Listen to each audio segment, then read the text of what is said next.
And this almost feels hypocritical for me to say because anyone who's watched us, Les and I, for like any amount of time knows that we are very much pro player. We're very pro player. 90 times out of 20, we're on the side of players. They're not objects, they're human beings. They need to be respected and treated as such. But this Ben Simmons affair has just.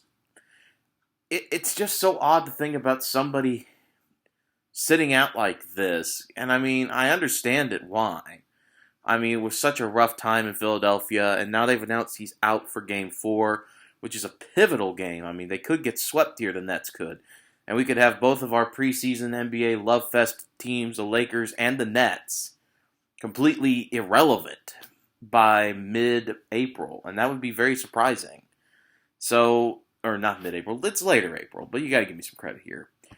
I mean, the Ben Simmons situation just shocks me to no end. And I mean, the obvious take is that Philadelphia won the trade by a good margin. And I understand Stephen A. Smith. I understand all those takes. At the same time, I want to defend Ben Simmons, but it's very hard. It's very hard because this guy is acting like a dude who sat out an entire season.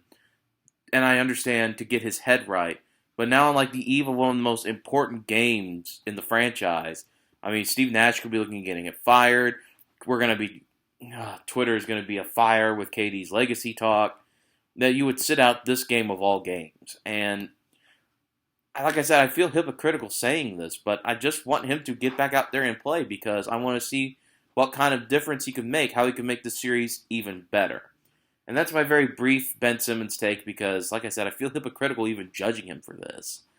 But what I do have a take on are NBA Player Awards. And I know Les has probably already covered how disappointed he is that Bam Adebayo did not win Defensive Player of the Year.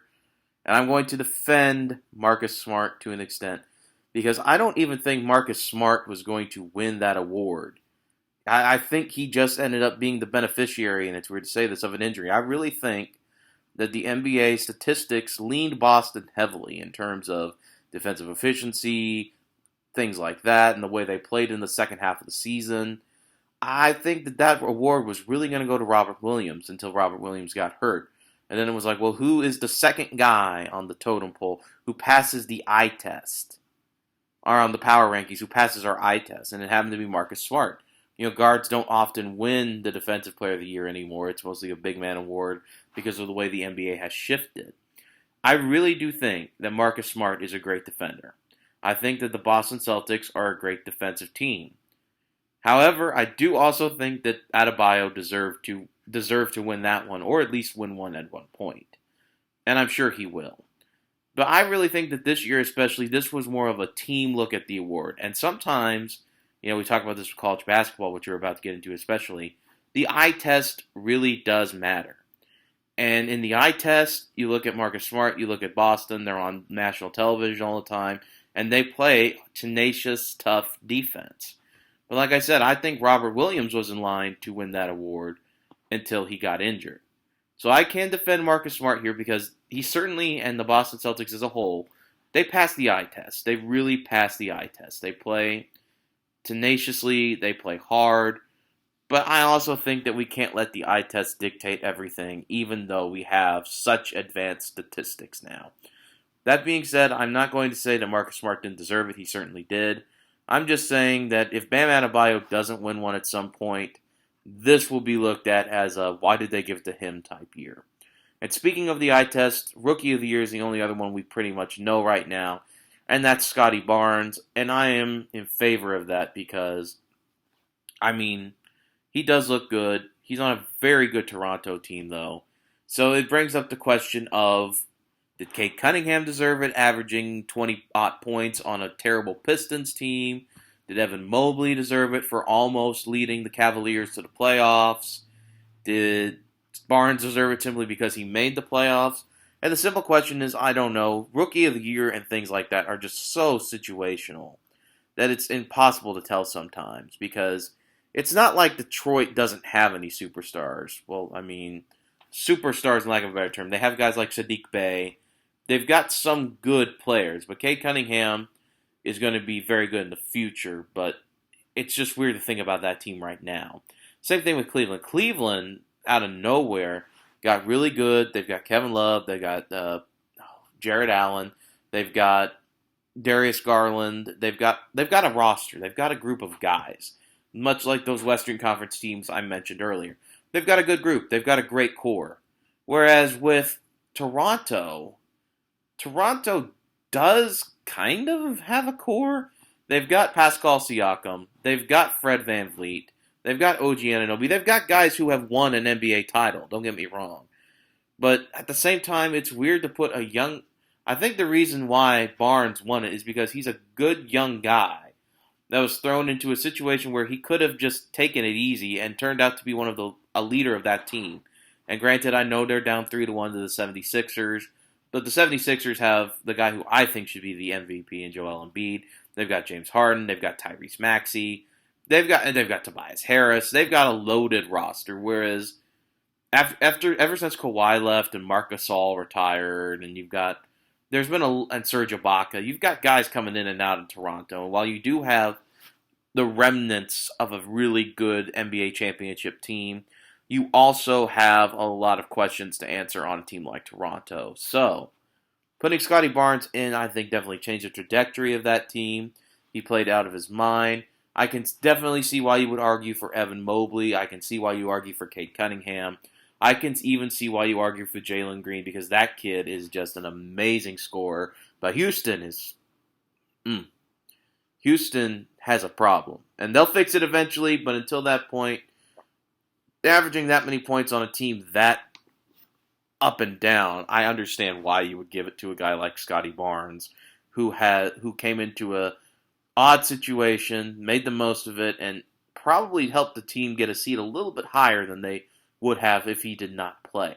So that's why I think Scotty Barnes certainly deserved it.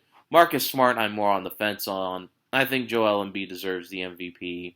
I don't think there's any scenario in which Ja Morant doesn't win the most improved player, even though he's been very good for a while now. So those are my NBA award takes, is that Rookie of the Year is just such a crapshoot some years because you never know what you're going to get. You could get a guy like Michael Carter-Williams who looks really good in the situation, and then when that changes, it's over for him. Or you could get guys who went on to impact the league in ways we can't imagine. But either way, these young guys went to college, so it's time to talk about college basketball, and that was the worst transition of all time. You're welcome. So Les, in his wisdom, because he watches so many of these college basketball events, or high school college basketball events, the Jordan game, the Nike Brand Classic, did his freshman because he's really good at that. But if you'll remember a few weeks ago, we're going to have to put on our thinking caps here, I discussed the transfer portal and how things were really crazy in there, and how for the first time ever it feels like we have free agency in college basketball. And while a lot of people are thinking it's going to be the death of mid-majors, I don't think so. It's a power to the players move, and we're going to get a lot of interesting moves that could either make or break some dynasties. So to get you ready for, I guess, October of this year, or at least November, man, that feels like it's a long way away.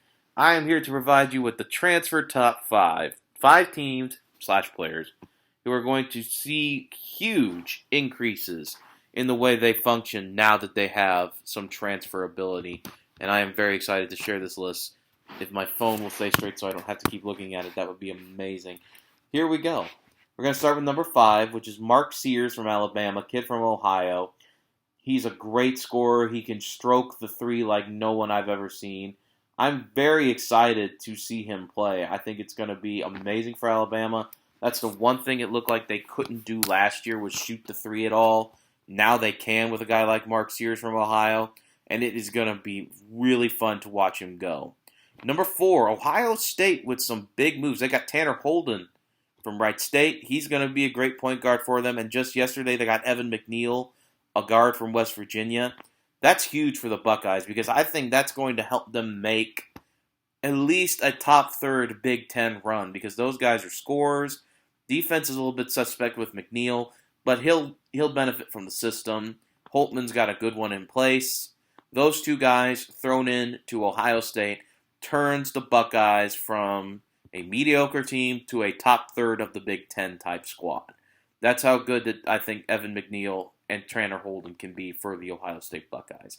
So we got Mark Sears in Alabama. We got Ohio State and their two big transfers, Tanner Holden and Evan McNeil. Moving into number 3, a team that I have learned to love and hate very much over the last couple weeks, especially with the NCAA tournament. I'm going to tell you this now. If you're around, I want you to hammer Wyoming next season. They've got Hunter Maldonado coming back. They've got Graham Ike coming back. That's a 1-2 punch that's good enough at a lot of Division I schools. And then they add 3 transfers in the form of, they added 3 guys, one from USC, or 2 from USC, one from UCLA. I hate all these U schools. They've got a 6'8" forward who's going to go in there and back up Graham Ike. You've got Kamen, who's a great scorer from UCLA. He's going to stroke it. The Wyoming Cowboys, they give Indiana everything they could handle in that game. They just couldn't make up for about a 5-point hump. And they've got guys now who can make up for that 5-point hump. Now, granted, they're going to lose a lot. They've lost a lot of guys, too. But I think the guys that Wyoming has brought in are going to be even better than them. And they've got 3 guys who are Pac-12 experienced. They've got 2 guys who made a deep run in the Mountain West tournament, who are good enough to challenge anybody on any night. Hammered those Wyoming Cowboys with their new 3 transfers, Hunter Maldonado and Graham Ike. They've really manipulated the portal well. So number 3, we've got the Wyoming Cowboys. Number 2, I'm going to kind of change it up here a little bit. I'm going to go with Miami, Florida. They made it further than anyone could have anticipated last year with that Elite 8 run. And now they're going to add a guy who I've been high on because now I can use one of Les's lines against him. I've watched this guy since high school, and that is Nigel Pack. Everyone said he was going to go to Purdue. He's a hometown kid. He's going to go to Purdue. He's going to lead Purdue to a national championship. And he went in the complete opposite direction. He went down to Miami with a huge NIL, and I think Jim Larenega's got himself a really good player to go along with some of those guys who are coming back from last year's squad already. And to even spice things up further, Miami also got the Cavender sisters, who, in spite of their TikTok, Instagram popularity, are 2 really good players. And Miami's always a thorn in the side of good teams in the ACC when it comes to women's basketball. And when you add in a girl averaging 21 points and 9 rebounds per game to that, that's always going to be a plus. And I think that Miami is one of those cases where we see how NIL money is kind of turning things into more of a free agent feel because, you can go to West Lafayette, which is a great city. I love going to West Lafayette. I love visiting Battleground and whatnot. But it's still cold. There's not a lot of, party scene there. But Miami is Miami. Let's just be honest. Miami is Miami. It's like the Sin City of the East for a reason. So number 2, I've got Miami for getting, 3 really big pickups in both their men's and women's programs. And finally, number 1, a guy who I'm very high on. I was high on him last year. Kenrick Davis going to Memphis. I mean, he almost willed an SMU team that has nothing else I remember about it into the tournament. He's probably the best point guard we've got right now going forward. He's going to make some noise with whoever Memphis puts out with him. So I'm going number 1, Kenrick Davis in Memphis. Number 2, Miami, Florida for Nigel Pack and the Cavender sisters. Number 3, Wyoming's insane amount of Pac-12 harvest that's going to make them into a deep team. Number 4, Ohio State's guard combo, hoping to shoot the lights out for the Buckeyes. And number 5, another 3-point shooter, Mark Sears, looking to help Alabama win a title. And just very quickly now, my top 5 returners for guys who are not transferring, coming back, staying. Number 5, TCU's entire team. I think TCU is going to be one of those teams where they're battling Kansas throughout the year for the Big 12 title. They're going to be very good this year. They've got Miles and Baugh coming back. They're going to be a hell of a team for Jamie Dixon. Number 4, Baylor's Matthew Mayer. We slept on Baylor last year, admittedly. I'm not making that mistake again. I know SoCon is gone to the draft. Matthew Mayer and his mullet of magic are going to stroke the 3. They're going to turn Baylor into a competitor whether they want to be or not. So number 4, Matthew Mayer from Baylor. Number 3, a guy who a lot of people don't really talk about, but he's an assist and scoring machine for a very good team out of the A-10, Yuri Collins of St. Louis University, the Billikens point guard. He's an amazing player. He can just assist with his eyes closed. He's a huge difference maker for a team like St. Louis, who's looking to make some noise in what's going to be a very loaded Atlantic 10 with teams like Dayton and Loyola Chicago coming over. It's going to be a loaded conference, but Yuri Collins is going to be head and shoulders above the rest. Number 2, of course, you've got to have the entire North Carolina group coming back. You've got Leaky Black, Davis coming back. But, of course, Armando Bacot, who I think is going to be certainly in the conversation for ACC Player of the Year. And, of course, the other thing is you've just got that. You've got the team mojo going. You've got it. These guys made it to a championship game. They almost won a championship game running on exhaust fumes. They're going to be even better this year because now they know they can do it. It's a lot like UCLA if they stay healthy this year. If North Carolina stays healthy, I think they're definitely going to be the favorite in the ACC. I'm sorry, Les, but a first-year coach is a first-year coach. And I know I'm saying this about a second-year coach, but when your national champion runner-up roster comes back, you've got to go with the national championship runner-up roster. And number 1, of course, Oscar Tshiebwe of Kentucky. Anytime the National Player of the Year comes back, it's a huge boost for your program. He's the first guy to do it since Psych OT, and Les is going to really hate this because there are so many North Carolina references going on right now. But we don't know what Kentucky's going to look like yet because Keon Brooks coming back. If they're going to add KJ Williams or Kenny Lofton or even Drew Timme, which I'm seeing a lot of Cat fans talk about, they're going to add some more pieces, and they're going to be just fine. But like I said, the Player of the Year is a Player of the Year. He's unanimous, he's really good, and he's going to make up for what happened this year with St. Peter's. So, sports fans out there, enjoy the NBA playoffs, enjoy baseball.